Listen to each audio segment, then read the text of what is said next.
آپ بہت خاص ہیں، خود کو سنبھال کے رکھا کریں، اپنا خیال رکھا کریں، خود کے لیے سجا کریں، خود کو سپورٹ کیا کریں، خود کے لیے ہنسا کریں، خود کے خود دوست بن جائیں۔ رات کے اندھیرے میں جو آپ روتے ہیں، اللہ سب جانتا ہے، وہ آپ کی اذیتوں کو سمجھتا ہے۔ یہ دنیا آپ کو نہیں سمجھے گی، لیکن اللہ آپ کو سمجھتا ہے۔ تنہائی میں اس اللہ سے باتیں کیا کریں، اپنے دن بھر کی باتیں بتایا کریں۔ آپ کو کسی دنیاوی سہارے کی ضرورت نہیں رہے گی۔ آپ خود بہت مضبوط ہیں، بہت خاص ہیں، اور پھر آپ کا رب آپ کو وہاں تھامے گا جہاں آپ کو لگتا تھا کہ آپ سنبھل نہیں پائیں گے، جہاں آپ کو لگتا تھا کہ سب ختم ہو گیا ہے۔ اس وقت آپ کا رب آپ کو بتائے گا کہ آپ چاہے جس بھی حد کو جا پہنچیں، اس سے جتنا مرضی دور ہوتے چلے جائیں، مگر وہ آپ سے پھر بھی ویسی ہی محبت کرتا رہے گا اور آپ کے لوٹنے کا انتظار کرے گا، اور جب آپ پکاریں گے تو وہ سنے گا۔ اگر آپ کا دل کسی مسئلے کی وجہ سے بے چین ہے، اس میں اضطراب ہے، تو یقین رکھیں اللہ پاک جلد کچھ ایسا کریں گے کہ آپ کا دل راضی ہو جائے گا۔ آنکھیں بند کریں، دل میں اپنی تمام محرومیوں اور قدرتی آزمائشوں کو لائیں اور اللہ تعالیٰ سے کہیں کہ اے اللہ، میں آپ سے اور آپ کی دیے گئے امتحانوں سے راضی ہوں۔ آپ جس حال میں بھی رکھیں، آنکھ آنسو بہائے گی لیکن زبان شکوہ نہیں کرے گی۔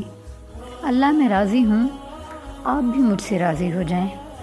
اگر آپ نہیں راضی تب بھی یہ کہہ کے دیکھیں، ان قریب آپ کی زندگی میں ایسی نعمت عطا ہوگی کہ آپ واقعی راضی ہو جائیں گے۔ جو اندھا بھروسہ آپ لوگوں پر کرتے ہیں، وہ کبھی اللہ پاک پر کر کے دیکھیں، یقین کریں نہ وہ بھروسہ توڑے گا اور نہ تمہیں کبھی ٹوٹنے دے گا۔ اپنے جذبات کو اپنے اندر رکھنا سیکھیں۔ کوئی توجہ نہ دے تو توجہ کی بھیک نہ مانگیں، کوئی بات نہ کرے تو 10 قدم پیچھے ہٹ جائیں، کوئی آپ کی طرف نہ دیکھے تو اسے مجبور نہ کریں۔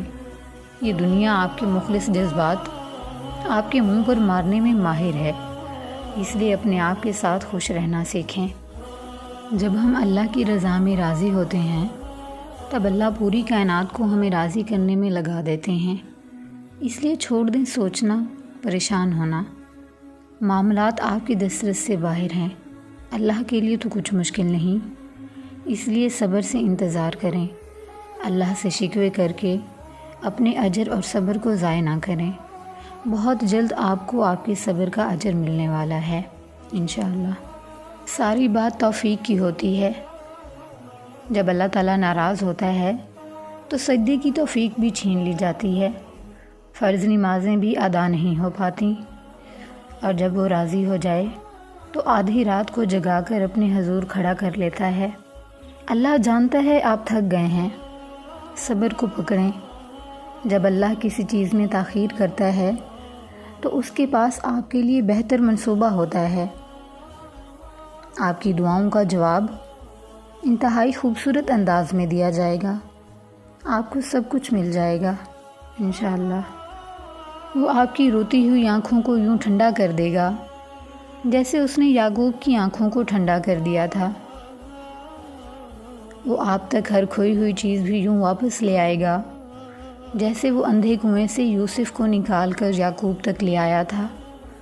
کیا ہو سکتا ہے کیا نہیں، یہ سوچنا آپ کا کام نہیں، آپ کا کام بس دعا کرنا ہے۔ پھر دیکھیں وہ ایسے معجزے لائے گا کہ آپ کے رونگٹے کھڑے ہو جائیں گے۔ سو آپ وہ کام کریں جو آپ کا کام ہے، اللہ بھی تو وہی کر رہا ہے جو اس کا کام ہے۔